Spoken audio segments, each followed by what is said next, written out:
반갑습니다. 김영윤TV입니다. 8월 20일 두 번째 오후 영상인데요.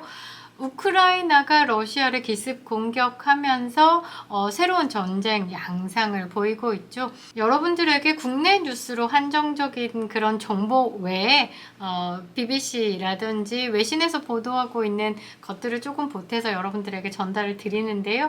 반응이 조금 핫합니다. 너무 감사드리고요.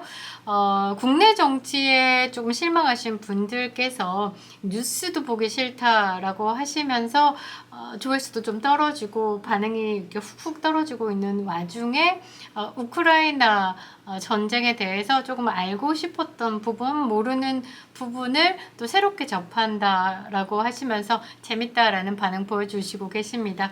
더 공부하고 국내에서 다루지 않는 그런 뉴스들을 전달해 보도록 하겠습니다. 러시아 쿠르스크를 침공한 우크라이나 군은요, 현재 6개 여단으로 전투 병력은 15,000명이다 라고 합니다. 보급 부대는 5,000명 정도인데요. 총 2만 명 정도의 병력이 러시아 참호를 정비하고 장기전을 준비한다 라고 합니다. 초반 관측과는 다르게 보급선 때문에 후퇴를 하는 것이 아니라 쿠르스크를 장기간 점령하면서 작전을 수정했다라고 합니다. 푸틴이 러시아 내부 실정을 덮기 위해서 일부러 전쟁을 일으킨 것이다 라는 해석이 있죠. 이번 우크라이나 장기전. 그런데 우크라이나 국민들의 투지와 서방 국가들의 무기 지원이 우크라이나 군을 과소평가했다라는 것. 그래서 전쟁이 3년 이상 지속되고 있는 겁니다. 2013년에 러시아의 크림반도 점령과는 완벽히 딴판이죠. 보통 공격하는 군대가 보통 수비하는 군대의 3배 이상의 병력이 필요하다라고 합니다. 그런데 전쟁 초기에 러시아도 20만, 우크라이나도 20만, 속전속결로 결과를 뽑아내기에는 불가능한 숫자였죠. 결국은 지루한 참호전이 지속되다가 최근에 우크라이나가 전격적으로 반격을 하면서 러시아 쿠르스크 지역을 1000평방킬로미터치 정도 점령을 한 것이다 라고 봅니다. 이거 전에 러시아가 왜 우크라이나를 공격했을까를 좀 고민해 볼 필요가 있는데요. 제가 커뮤니티의 10가지 원인에 대해서 정리를 해보았는데 이래저래 결론적으로 보면 크림반도 지역이 굉장히 꿀같은 곳이기도 해요. 항상 욕심이 생기는 땅이 어떤 땅이냐? 무역의 중심에 있는 통로라든지 자원이 풍부하다든지 이런 식이잖아요. 크림반도 또한 마찬가지다라는 거죠. 그리고 우크라이나 동부에 러시아권 분리주의자들이 존재를 하는 지역이기 때문에 거기서 반러 세력이 있고 친러 세력이 있는데 러시아와 합병을 원하는 그 친러 세력이 주둔하는 곳이다라는 명분을 가지고 러시아가 우크라이나를 먹으려고 했던 부분들이 있죠. 2018년에 완공된 크림 대교, 여러분들 한 19km 정도 되는 굉장히 긴 다리가 있습니다. 요게 안정적인 물품 보급이라든지 이런 것을 목적으로 해서 건설을 했는데 우크라이나가 이 크림 대교를 간만 보는 거죠. 공격, 조금 파손만 시키는 거지 절대 다리를 무너뜨리지 않는다는 것. 그래서 이 크림반도가 과연 어떤 매력이 있길래 라는 궁금함이 있을 수 있는데요. 그 부분에 대한 설명 오늘 해보도록 하겠습니다. 바람잘 날 없는 크림반도 지역은요, 2014년 3월 18일 날 푸틴이 먹었습니다. 지정학적 위치가 참으로 좋지 않습니다. 그림에 띄워드릴 건데요. 유럽이 있고 또 아시아가 있고 중동 지역이 접해 있는 그런 위치. 그래서 예전에도 싸움이 많았습니다. 그리스, 비잔틴, 몽골 등 다양한 나라의 지배를 받아온 곳이기도 하죠. 예카테리나 여제가 이제 병합을 해서 줄곧 러시아의 지배를 받았던 곳이기도 합니다. 하지만 그 후로도 크림반도는 조용할 날이 없었죠. 제일 유명한 전쟁이 크림 전쟁입니다. 그러니까 밑으로 내려오르는 러시아 세력과 오스만 제국과의 전쟁이 있었습니다. 오스만 제국 내 러시아 정교회 신도를 러시아가 보호하겠다라는 명분을 내세우는 전쟁이었는데 러시아가 패했죠. 그 후로 1917년에 소련이 들어서고 다시 크림반도는 반혁명군의 최후 거점지로 저항하다가 결국 자치공화국으로 소련의 일원이 되기도 했습니다.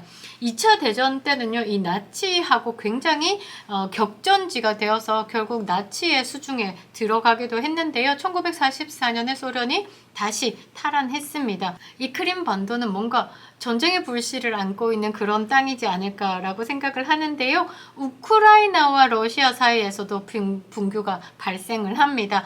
1954년에 후르시초프 수상은 크림반도를 우크라이나에 그냥 애다 줘버립니다. 자신의 정치적 지지 세력이었던 우크라이나에게 그냥 선물을 준 것이죠. 어차피 다 소련 그 안에 보호받고 소련 밑에 있는 거니까 라면서 정치적인 문제 따위는 없을 것이다 라고 생각하고 던졌는데 이게 훗날 정치에는 굉장히 큰 불씨가 되었다라는 거죠. 그때 당시에 누가 가져도 소련 땅인데 뭘 어때? 라는 시기였지 않았을까라고 생각을 하는데 1990년에 소련이 붕괴가 되죠. 우크라이나는 독립국이 됩니다. 크림반도는 우크라이나 영토가 되기도 하죠. 그러니까 지금까지 생각해 봤을 때 소련이 가장 탐나고 좋았던 그리고 항상 거기서 뭔가의 격전을 일으켰던 곳이 소련의 붕괴로 인해서 자연스럽게 우크라이나 땅이 됐죠. 예전에 내 땅이었는데 욕심나는 땅이었는데 그것을 계속 마음에 두고 있었다라는 거죠. 그런데 2014년 3월 18일 날 불법적으로 이 크림반도를 병합합니다.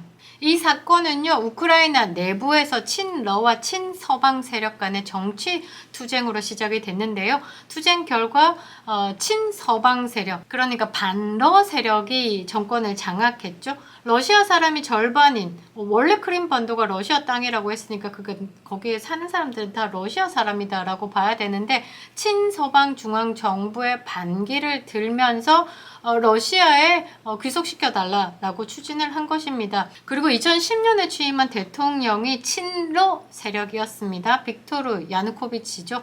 2013년에 유럽연합과 협정을 잠정 중단하겠다라고 밝혔습니다. 그러니 그 반대 시위가 나고 난리가 났죠. 우크라이나는 본인들이 유럽이라고 생각을 하고 있는데 갑자기 유럽과 협력 다 중단하겠다라고 이야기를 하니까 반대 시위가 일어나고 탄핵이 일어났습니다. 그래서 우크라이나 주민들이 반대 시위하면서 한 100명 정도 사망자가 나오기도 했고요. 야누코비치 대통령은 탄핵당하고 러시아로 망명을 합니다. 망명한 후에 러시아 세력을 끌고 들어와서 러시아계가 있으니까 그 러시아계를 보호하겠다라는 명분으로 러시아군이 투입이 되는 거죠. 그래서 크림반도와 우크라이나 동부에 병력이 들어오면서 20일도 안 돼가지고 여기서 크림공화국 의회가 러시아 합병을 결의를 합니다. 주민들 투표가 있었다. 찬성률이 96%다. 라면서 이 합병에 대해서 좀 명분화를 시켰는데요. 당시 국제사회에서는 이 주민투표 자체가 조작이 됐다. 국민투표 아니다. 라면서 이 합병에 대해서 그러니까 위법하다라고 했는데 유엔 안전보장이사회 15개 이사국에서요, 이거에 대한 게 잘못됐다라고 얘기했는데, 당연히 러시아는 당연하다. 이거는 주민투표 맞다라고 거부하고 중국은 기권해서 이 조작된 주민투표 때문에 이 귀속되는 게 잘못됐다라고 하는 것 그 자체가 이제 무산이 돼버렸어요. 그래서 3월 18일 날 푸틴은 크림공화국 합병을 선언하고 다음날 잔인하게 권력을 또 휘두르죠. 친러 자경단 200여 명이요. 크림반도 세바스토폴 우크라이나 해군 사령부를 기습합니다. 그래서 우크라이나의 항복을 뽑아내죠. 알렉산드로 트루치노프 우크라이나 임시 대통령은요, 크림반도 내에 우크라이나 병사를 다 철수시키겠다 항복 발표를 합니다. 마침내 러시아가 3월 26일에 크림반도의 군사시설을 장악하면서 60여 년 만에 러시아에 완벽히 병합을 시키고 말죠. 이 크림반도가 이렇게 문제가 많은 곳입니다. 병합 후에도 그 우크라이나 민족주의자들이 병합을 반대하면서 발전소 등 공격을 계속 진행하고 있죠. 그래서 우크라이나와 러시아 간의 산발적인 교전이 계속 있었는데 2015년에 민스크 협정을 통해서 휴전을 하게 됩니다. 이 크림반도 자체가 문제가 많은 게 반 정도가 러시아계이기 때문에 친러 성향이 있다라고 봐야 되는 거죠. 그래서 러시아가 러시아계가 있기 때문에 우리가 보호를 해야 된다라는 명분을 계속 내세우면서 19km에 달하는 크림반도를 건설하고 인프라를 대대적으로 정비했습니다. 치안 인력도 느리기도 했었죠. 그런데 이 크림반도 내가 마냥 좋은 게 아니라 러시아의 그 규정 자체, 뭐 러시아의 법규를 적용하기 때문에 치안이 좋아졌다라고 하지만 삶 자체가 러시아에 귀속돼서 제재를 받는 입장. 러시아가 사회주의 국가가 아니고 민주주의를 채택한다라고 얘기하지만 선거 독재주의의 민주주의죠. 그럼 민주적이지가 않다라는 거. 지금 현재 더불어민주당과 별 다를 게 없다라는 겁니다. 그래서 이 크림반도 내의 삶은 더 까다로워졌다 정도로 해석이 되는 거죠.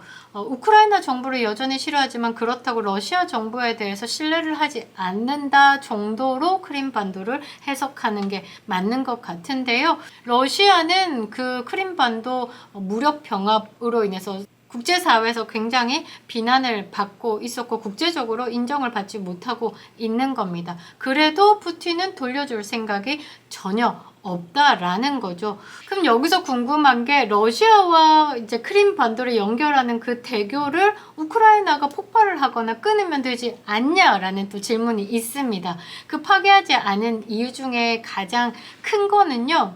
그동안에 우크라이나가 자폭 드론, 폭탄 열차 그림 제가 띄워드릴 건데 이 대교에 손상을 가하기는 했지만 완벽히 이렇게 폭파시키기는 파괴시키기는 매우 힘듭니다. 그리고 러시아 방공망도 있고요. 크림 대교 자체가 매우 튼튼하게 지어졌다라고 합니다.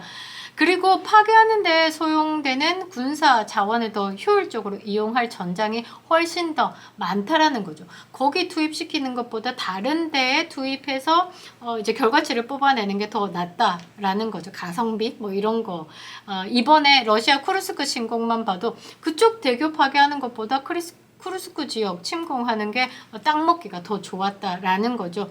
우크라이나가 크림 대교를 파괴하지 않고 계속 두는 이유는 계속 공격할, 계속 협박할 무기를 크림 대교로 보는 거죠. 지속 협박 가능하기 때문입니다. 그리고 이 크림 대교를 지키기 위해서 19km니까 러시아가 계속 주시를 해야 되는 부분, 거기에 쏟는 병력이 많기 때문에 우크라이나 입장에서는 나은 거죠. 정보 수집 목적으로 이 크림 대교를 두는 것도 있습니다. 더 이상 공격하지 않는 이유가 크림 대교로 러시아도 보급 물품을 이동시키기 때문에 그냥 인공위성에서 크림 대교로 이동하는 것만 봐도 정보가 확보된다라는 거죠. 물론 이것을 완벽하게 파괴를 하면 러시아는 훨씬 비싼 해상 운송을 해야 되는 부분, 돈을 많이 이제 경제적인 타격을 줄 수 있지만 우크라이나 입장에서는 정보력이 또 떨어진다라는 부분이 있기 때문에 그냥 두고 있다라고 저는 해석을 하고 있습니다. 그리고 우크라이나가 크림반도를 탈환할 경우 러시아군의 퇴로가 되기도 하죠. 완전히 이 다리를 끊으면 러시아군이 항복하거나 후퇴를 안 하고 끝까지 저항할 수 있기 때문에 도망갈 길을 두고 이렇게 몰기를 해야지 되는 건데 도망갈 길 없이 몰기만 하면 쥐도 고양이를 공격하는 거죠. 아무튼 그래서 최대한의 병력 손실을 줄이기 위해서 크림반도를 그냥 탈환을 목적으로 하는 것이지 파괴를 목적으로 하는 것이 아니다라는 겁니다. 앞으로도 크림반도를 두는 이유에 대해서 찬찬히 분석해 볼 생각인데요. 대한민국도 친중, 친북, 친러 세력 체크하고 미리미리 차단하지 않으면 친북자들의 도움으로 김정은의 도발이 어떤 식으로 수월하게 뚫릴지 모른다는 이야기죠. 알게 모르게 대한민국 내에 친북, 친러, 친중 세력들이 중국과 손을 잡고 미국을 철수시킨 후에 적화 통일을 하려고 하는 것이 아닐까라는 생각을 해보게 되는 오늘의 대한민국의 안보 상황입니다. 걱정이 크네요. 김영윤TV였습니다.